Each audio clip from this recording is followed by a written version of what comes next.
Hello दोस्तों, hope करता हूं आप स्वस्थ मस्त और जबरदस्त हो गए। आज जो टॉपिक हम कवर करने वाले हैं वो है मैक्रो इकोनॉमिक्स का चैप्टर नंबर 1, जो कि है सर्कुलर फ्लो ऑफ इनकम। कि इनकम का कैसा फ्लो होता है, किस तरीके से इनकम घूम के वापस बिजनेसमैन के पास से आती है। चलते हैं चैप्टर के अंदर, सर्कुलर फ्लो ऑफ इनकम। देखिए, वीडियो शुरू करने से पहले एक अपील है, हमारे चैनल को प्लीज लाइक शेयर सब्सक्राइब करके जाइएगा। और अगर आपको मुझसे 1-to-1 क्लासेस लेना है तो डिस्क्रिप्शन में दिए गए नंबर पे आप कांटेक्ट कर सकते हैं। मेरी टीम से आप व्हाट्सएप करिए, फोन नहीं करिएगा, व्हाट्सएप करिएगा, ठीक है। और उनसे कनेक्ट करिए, वो आपको बताएंगे 1-to-1 क्या चार्जेस है, मेरी फीस वगैरह। मैं आपका 100% श्योरिटी लूंगा कि आपका 12th class with in a single go clear हो। कोई भी डाउट हो accounts, economics, business, I will be available with for you 24/7। चलो चैप्टर के अंदर चलते हैं, सर्कुलर फ्लो ऑफ इनकम। देखो, circular flow of income basically होता है एक कंटिन्यूअस लूप। कंटिन्यूअस लूप का क्या मतलब है? देखो, 3 फेजेस होते हैं किसी भी सर्कुलर फ्लो ऑफ इनकम के अंदर। कितने होते हैं? 3। कौन कौन से होते हैं? जनरेशन फेज, डिस्पोजल फेज, जिसको एक्सपेंडिचर फेज भी कहते हैं, और इनकम फेज होता है। ऐसे 3 फेज होते हैं। पहला क्या बोल दिया? पहला हमें बोल दिया जनरेशन।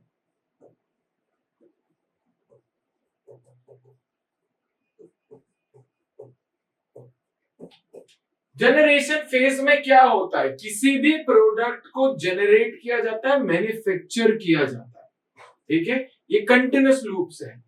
फिर जनरेशन फेज के बाद आता है इनकम फेज।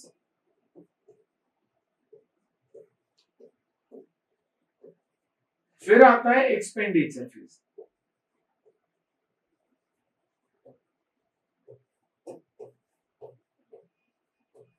समझो ये कंटिन्यूअस लूप का मतलब क्या है बच्चों। देखो, पहले किसी भी प्रोडक्ट को क्या किया जाता है? जनरेट या मैन्युफैक्चर किया जाता है। देन वो प्रोडक्ट जब मार्केट में बिकने जाता है तो क्या जनरेट करता है? इनकम जनरेट करता है। इनकम जनरेट करने के बाद क्या होता है? जो बिजनेसमैन होता है वो पैसा दोबारा से साइकिल में डाल देता है ताकि दोबारा से वो किस फेज में आ जाए? प्रोडक्शन फेज में आ जाए। तो इसको बोला जाता है कंटिन्यूअस लूप। अगला बोला गिविंग एंड गेटिंग, मींस जो लगा रहे हो उसका ही आउटकम आपको मिलेगा। तीसरा बोला स्पेंडिंग साइकिल, आपको अगर जनरेशन फेज में आना है तो आपको कुछ ना कुछ तो खर्च करना ही पड़ेगा। हार्ड अर्न्ड मनी आपको आपके बिजनेस में लगाना पड़ेगी, जिससे आपको एक समथिंग इन रिटर्न मिलेगा। अगला बोला revenue as a source and mutual interdependence. भाई, किसी भी बिजनेस के अंदर रेवेन्यू ही होना चाहिए। रेवेन्यू का मतलब क्या होता है? Income generated from sale. Mutual interdependence का बेसिकली मतलब क्या है? कि जब आप आपकी टीम के साथ मिलके जनरेशन, इनकम और एक्सपेंडिचर फेस करते हो तो वो क्या होता है आपका? Mutual interdependence. कि ऐसा नहीं हो अकेले मैं ही बढ़ रहा हूं, मेरी टीम की भी ग्रोथ होनी जरूरी है। उसको क्या बोला जाता है? Mutual interdependence. क्लियर है? चलते हैं अगले पे। अगला बोला मीनिंग ऑफ सर्कुलर फ्लो। देखो, मीनिंग ऑफ सर्कुलर फ्लो से पहले आपको समझना चाहिए हाउस होल्ड फर्म होता क्या है। देखो, हाउस होल्ड का मतलब होता है आपका एक इंडिविजुअल का घर और घर चलाने का खर्चा हाउस होल्ड। फर्म का मतलब होता है वो बिजनेसेस जो आपको रेवेन्यू या इनकम जनरेट करके देगी। जो क्या बनाएगी? गुड्स और सर्विसेज बनाएगी। किसके लिए बनाएगी? हाउस होल्ड के लिए बनाएगी। तो भाई, जब फर्म गुड्स और सर्विसेज बेचती है हाउस होल्ड को, तो हाउस होल्ड क्या देता है? पैसा देता है वापस फर्म को उस चीजों को परचेज करके। तो वो क्या कहलाता है? अब देखो, आपको यहां पे पता होना चाहिए फैक्टर्स ऑफ प्रोडक्शन क्या क्या होते हैं। वो होते हैं land, labour, capital and entrepreneur.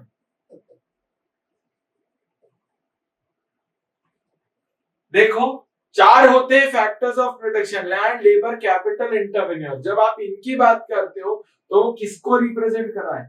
Factors of production को एक बिजनेसमैन इन सब पे खर्चा करके गुड्स और सर्विसेज बनाता है और वो बेचता है हाउस होल्ड को, तो हाउस होल्ड किस तरीके से आपको पैसा रिटर्न कर रहा है उस गुड्स के अगेंस्ट में। तो यही होता है एक सर्कुलर फ्लो ऑफ साइकिल और एक लूप। अगर मैं इन दोनों के बीच में एक बैंक लाऊं, हाउस होल्ड क्या करता है, बैंक में सेविंग्स करता है, फर्म क्या लेती है बैंक से, लोन एंड सेविंग्स करती है। क्या करती है, लोन और सेविंग्स करती है। तो ये हो जाएगा टू सेक्टर विथ बैंक्स या फाइनेंशियल इंस्टीट्यूशन, कि जब पैसा किसके थ्रू मूव हो रहा है, बैंक के through between house hold and firm. Clear है? देख लेते हैं अब क्या बोल रहा है चैप्टर। देखो, it refers to the cycle of generation of income in production process, distribution among the factors of production, and finally circulating from household to firm in the form of consumption expenditure on goods and services produced by them। वही चीज कि भाई एक businessman factors of production, land, labour, capital, enterprise को लगा के outcome generate करता है, गुड्स बनाता है, फिर कंज्यूमर उसको कंज्यूमर एक्सपेंडिचर के नाम पे खरीदता है और उनको क्या पहुंचाता है, फैक्टर इनकम प्रोवाइड करवाता है। क्लियर है? तो ये चीज क्लियर होगी आपको। अगले पे चलते हैं। देखो, फिर से मैंने अभी आपको बताए थे सर्कुलर फ्लो ऑफ इनकम के फेजेस। कितने फेज होते हैं? 3, जनरेशन फेज, डिस्ट्रीब्यूशन फेज और डिस्पोजल या एक्सपेंडिचर फेज। इन फेजेस के बारे में तो मैंने आपको बताया ही कि ये फेजेस होते क्या है। जनरेशन में कोई भी गुड्स और सर्विसेज को मैन्युफैक्चर किया जाता है, इनकम फेज में उन सर्विसेज या गुड्स को बेचा जाता है, एक्सपेंडिचर फेज में वापस वो पैसा बिजनेस साइकिल के अंदर डाला जाता है ताकि वो फर्स्ट फेज पे आ जाए। तो ये कंटिन्यूअस लूप है, 1 से 2 पे गए, 2 से 3 पे गए, ये एरोज बने हैं, ठीक है। तो ये कंटिन्यूअस लूप है किसका, सर्कुलर फ्लो ऑफ इनकम का। ठीक, आगे चलते हैं, देखते हैं आगे अगला क्या है, स्टॉक एंड फ्लो कॉन्सेप्ट। देखो, stock variable and flow variable एक सिंपल है, एक डायग्राम था, चलो वो डायग्राम अब विजिबल नहीं है आपको, मगर एक पर्टिकुलर एक बकेट है, ऐसा समझो, यहां बना देता हूं, एक बकेट है, ठीक है, यहाँ एक नल है, टैप है, उससे कंटिन्यूअसली पानी भर रहा है, ठीक है। जब तक ये बकेट के अंदर पानी भरता रहेगा और एक यहां लेवल तक पहुंच गया, ये हो जाएगा स्टॉक कॉन्सेप्ट। और जैसे इससे बाहर निकलने लगा वो क्या हो गया, फ्लो कॉन्सेप्ट। अब याद रखना, स्टॉक कॉन्सेप्ट को बोला जाता है at a particular point of time, flow concept को बोला जाता है over a period of time. क्या बोला जाता है, over a period of time. Stock concept को क्या बोला जाता है, at a particular point of time. Flow concept को क्या बोला जाता है, over a period of time. ठीक है, क्लियर है? देख लो, stock variable refers to that variable which is measured at a particular point of time. It has no time dimension, but at the same time flow variable has a time dimension and it is measured over a period of time. एक समय सीमा के अंदर ही flow होता है, मगर stock concept का कोई time dimension नहीं होता है। ठीक है, आगे देखते हैं। देखो, अगला बोला टाइप्स ऑफ सर्कुलर फ्लो। देखो बच्चों, 2 तरीके के होते हैं सर्कुलर फ्लो की साइकिल। पहला बोला रियल फ्लो या फिजिकल फ्लो, दूसरा बोला मनी फ्लो या नॉमिनल फ्लो। देखो, रियल फ्लो को फिजिकल फ्लो भी बोला जाता है, इसको एक और नाम से जाना जाता है barter exchange.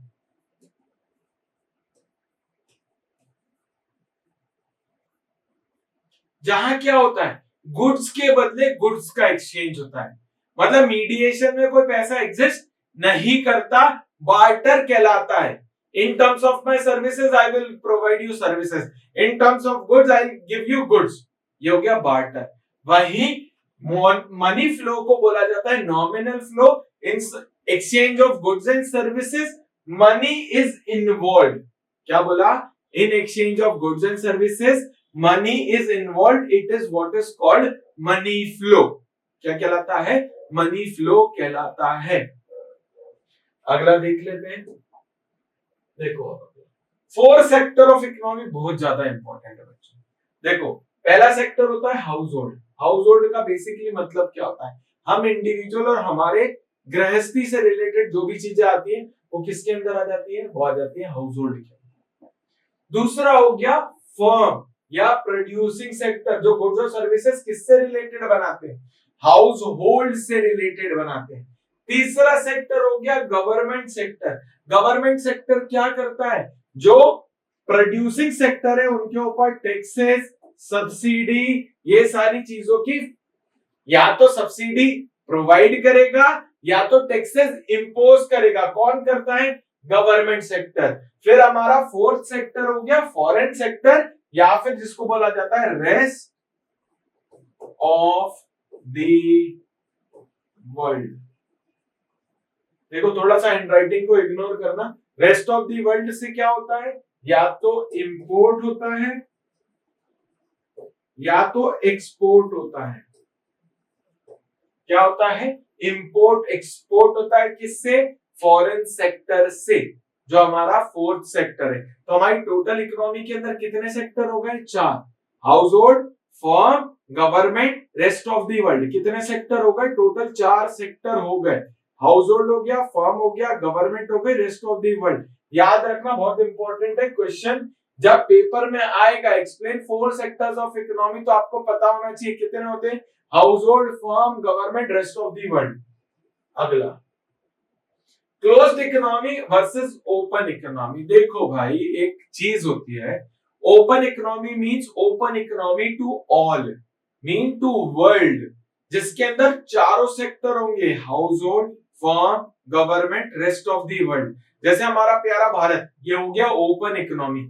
Eight the same time Iran हो गया क्लोज्ड इकोनॉमी, क्योंकि ईरान से कोई भी ट्रेड डील नहीं कर रहा, क्योंकि यूएस ने उसके ऊपर क्या लगाए हैं?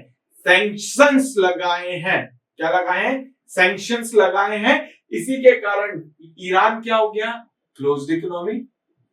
ओपन इकोनॉमी क्या हो गया? इंडिया हो गया। क्लियर है? अगला देखो, ये सर्कुलर फ्लो ऑफ इनकम का चार्ट है। ठीक है ना? कि भाई अंडरलाइनिंग 2 सेक्टर, मतलब हाउस होल्ड और फर्म के बीच का ये सर्कुलर फ्लो का चार्ट है। ये फाइनेंशियल मार्केट मैंने अभी आपको बताया था कि भाई हाउस होल्ड क्या करता है? सेविंग्स करता है। फर्म क्या करता है? लोन लेता है। And eight the same time savings करता है। कौन करता है? Financial market. क्लियर है? यहां तो बेसिकली यहां पे अगर मैं बीच में क्या ले आऊं? फाइनेंशियल मार्केट या फिर बैंक ले आऊं, उसकी बात हो रही है। अब हाउस होल्ड क्या करता है? जो गुड्स और सर्विसेज होती है उसके लिए कंजम्पशन एक्सपेंडिचर करता है। वो गुड्स और सर्विसेज कौन बनाता है? बिजनेस बनाता है। कैसे बनाता है? फैक्टर्स ऑफ प्रोडक्शन लगा के। और वो फैक्टर्स ऑफ प्रोडक्शन से वो प्रोडक्ट किसके पास जाता है? हाउस होल्ड या फर्म के पास जाता है। किसके पास जाता है? हाउस होल्ड और या फर्म। सेम सर्विसेज के लिए भी होता है। ठीक है? फैक्टर सर्विसेज और हाउस होल्ड के लिए, प्रोडक्शन के लिए कुछ भी चीज। ठीक है?